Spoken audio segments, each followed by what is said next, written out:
Hello everyone.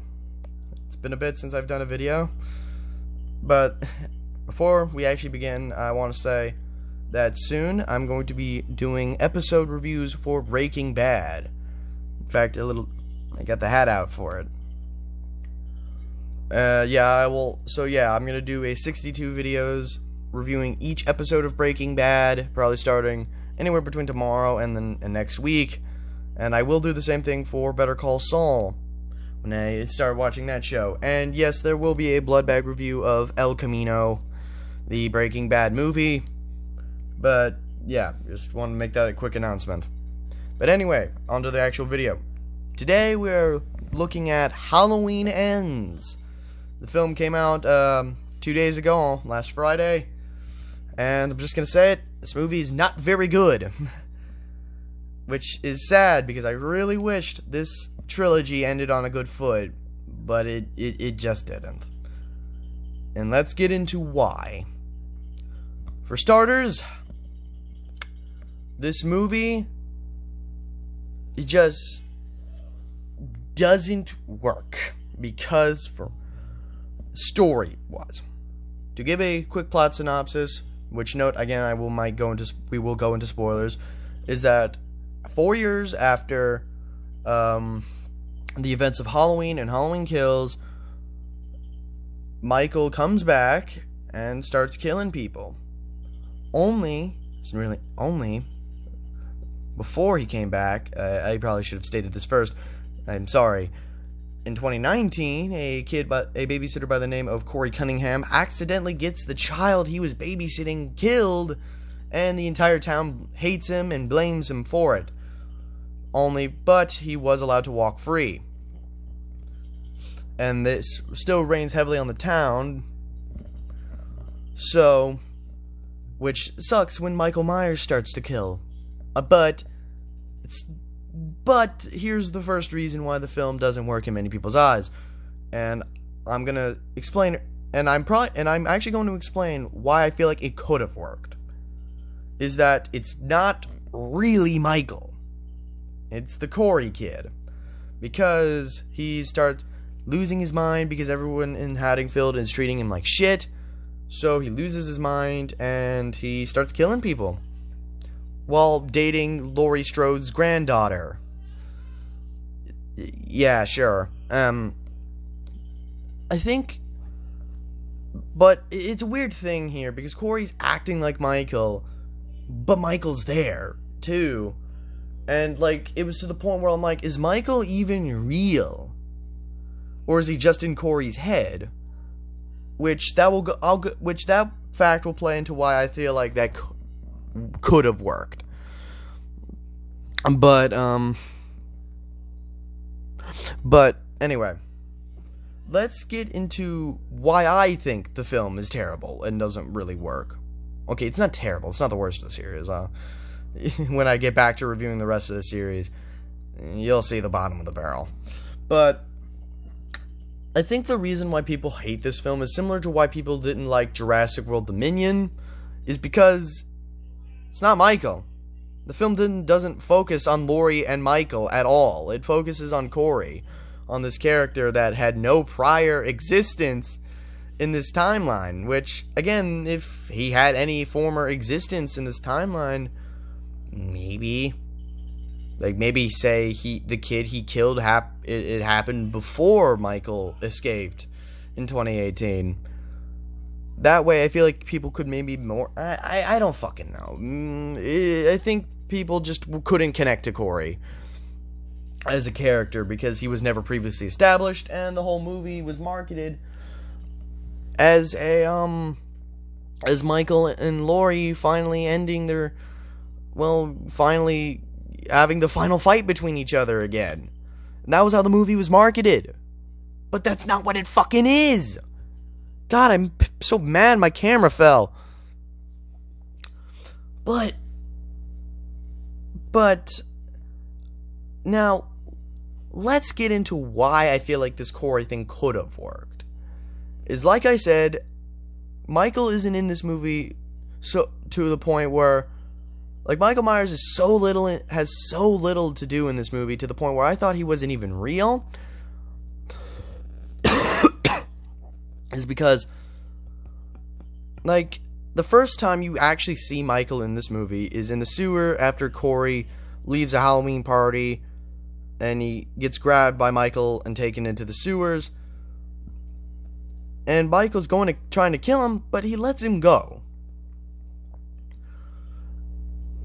And throughout the rest of the movie, when Corey's killing people, Michael's also there, and sometimes helps, to the point where, and I'm thinking, like, okay, maybe Michael isn't even real in this film. Maybe Corey killed him in the sewer, or he just died of his injuries and kills. But no, that is the real Michael, that he is there. It's just, he's just going against his character that was established in the previous two films, being that he's a psychopath who doesn't give a shit who he kills. He doesn't care about who they were. But yet this one kid he lets go, it's fucking stupid. That goes against what Michael was in this timeline. Just doesn't work. And then this movie just, and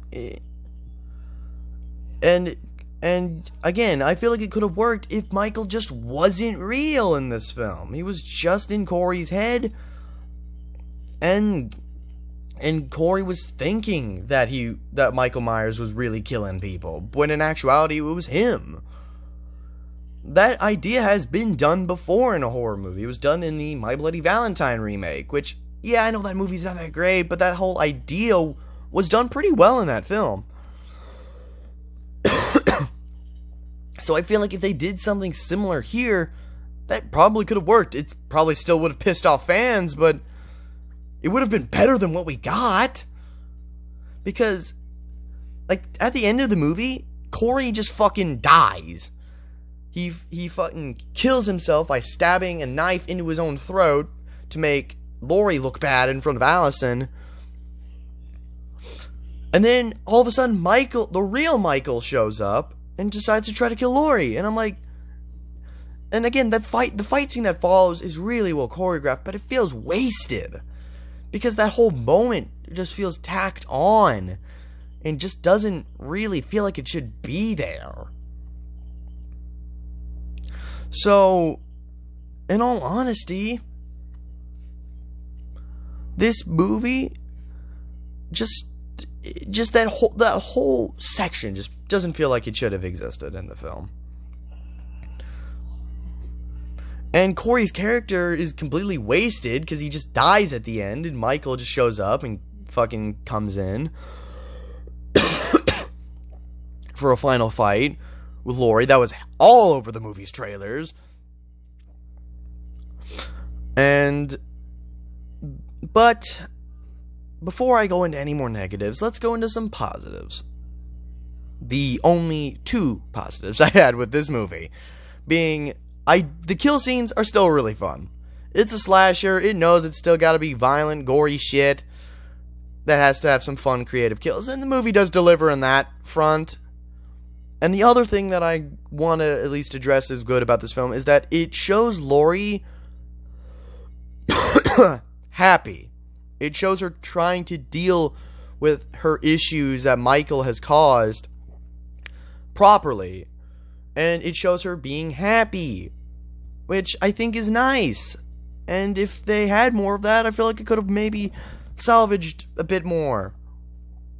But anyway, back to the negatives, because that was literally the only two positives I had with this movie. I mean, I guess there's also the music done by John Carpenter, and the movie soundtrack is pretty fucking good. So I guess I lied. I guess there's three positives. But that's still not a lot. Oh, sorry, it's not. Anyway, let's get into, I think, one issue that I will also explain more when I get back to reviewing the rest of the series, is that this franchise fucking sucks at ending itself. Because it tried to end itself with Halloween 2, Halloween 6, Halloween H2O, Halloween Resurrection, and then Rob Zombie tried to do it with his remake of Halloween 2. And really, the only time that it's worked was with Halloween H2O.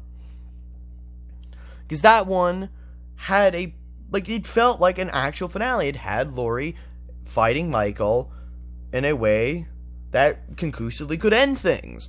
But with this film, they don't focus on Laurie or Michael much in this. They focus on this dumbass Corey character who isn't used to his full potential. Like I said, they could have used this character in a way that could have worked, but it doesn't. They just kill him off at the end, and they expect us to follow it when people know that we came to see Laurie and Michael fight. Again, it feels like false advertising.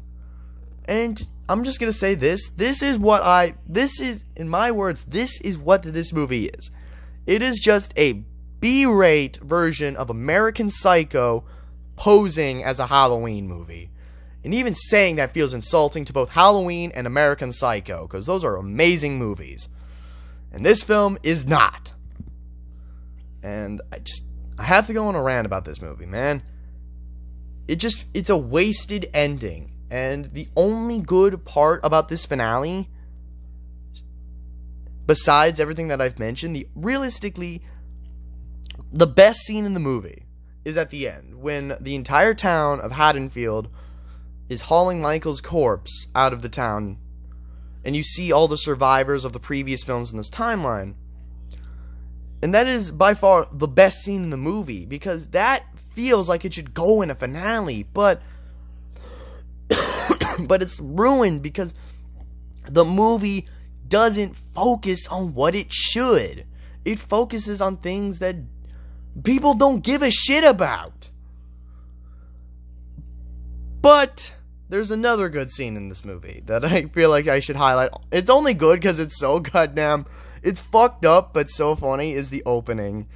Where the kid Corey's babysitting is an asshole, and he locks Corey in the attic, but when he gets the door open, he fucking pushes the kid over the banister, sending him falling to his death. It's so fucked up, and I shouldn't be laughing at it, but it just catches you so off guard, and it's fucked up. Just imagine, the only way I feel like people would find that funny is if you imagine the kid just doesn't die. But I'm sorry if you can call me a sadist for thinking that's funny. It just caught me off guard, and I kind of laughed at it. Anyway, final thoughts. Putting Halloween Ends in the Old Blood back here, I'm only giving it a 40%. It's not good. And it sucks as a finale. And the closing statements is that Halloween Ends is a movie I wish was good, but that wish never came true. Anyway, I will see you all in the next video. Goodbye.